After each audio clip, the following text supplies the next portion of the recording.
Merci beaucoup pour l'opportunité qui est donnée à notre pays de pouvoir aussi donner sa contribution à ce débat et partager l'expérience de mon pays, le Mali. Je dois avouer que le Mali a eu une expérience malheureuse au bout de 10 ans d'opérations de maintien de la paix, notamment la MINUSMA qui a opéré au Mali.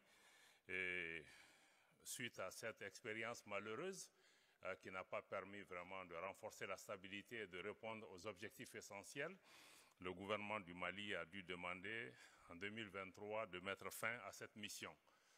Cependant, nous voudrions saluer les sacrifices des soldats de la paix qui se sont battus et beaucoup de pays, beaucoup de soldats ont été envoyés de bonne foi pour nous aider. Je voudrais pouvoir mettre notre expérience sur 4 points essentiels. Le premier point, c'est encore une fois la nécessité d'avoir des mandats qui sont adaptés à la situation de nos pays.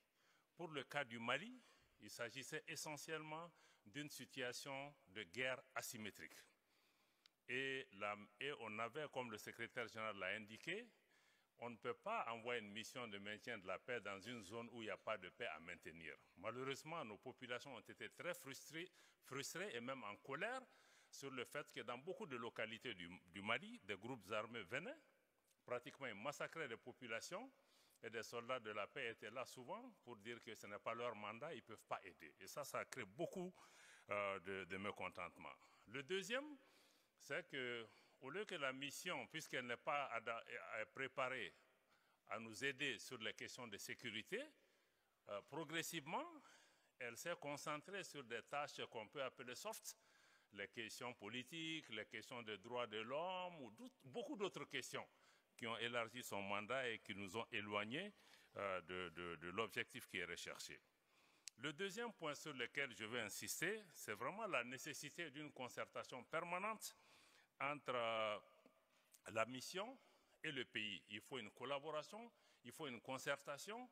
Malheureusement, dans beaucoup de cas, on s'est rendu compte que la mission a eu tendance à se substituer ou à ignorer les autorités nationales, où il est arrivé des fois où il y avait des activités que nous apprenions sur les médias. Et nous nous sommes plaints ou des rapports qui sont publiés sur notre pays sans aucune concertation.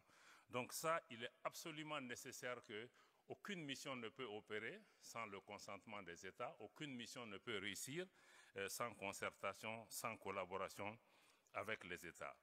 Et aussi, je voudrais aussi souligner la nécessité aussi, chaque fois, de pouvoir prendre en compte et de respecter la souveraineté des pays.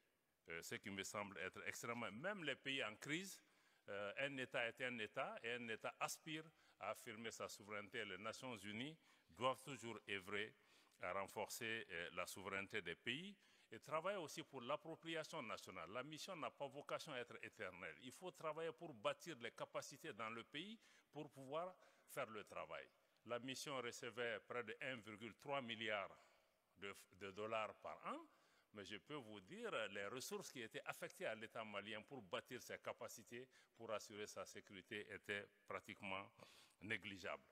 Le quatrième point ou la quatrième leçon qu'on veut en tirer, c'est vraiment nous, on a assisté dans le cadre de la MINUSMA à une instrumentalisation de la question des droits de l'homme, souvent pour des considérations politiques ou géopolitiques, parce que certains choix de l'État malien n'étaient pas convenants pour certains partenaires et la mission s'est engagée dans la production de rapports biaisés, souvent hostiles, souvent mal orientés et qui ont créé une crise de confiance entre l'État malien et les Nations Unies. Et ceci n'a pas aidé. Nous voudrions aussi profiter de l'occasion pour pouvoir dénoncer, en tout cas, la politique ou la pratique de porte-plume.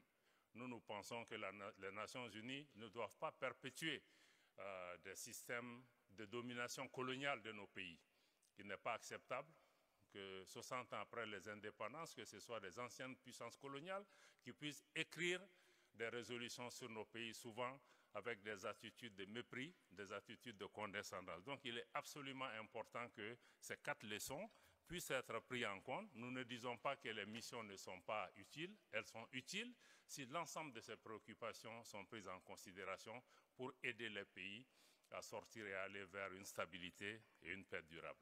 Merci. Very much.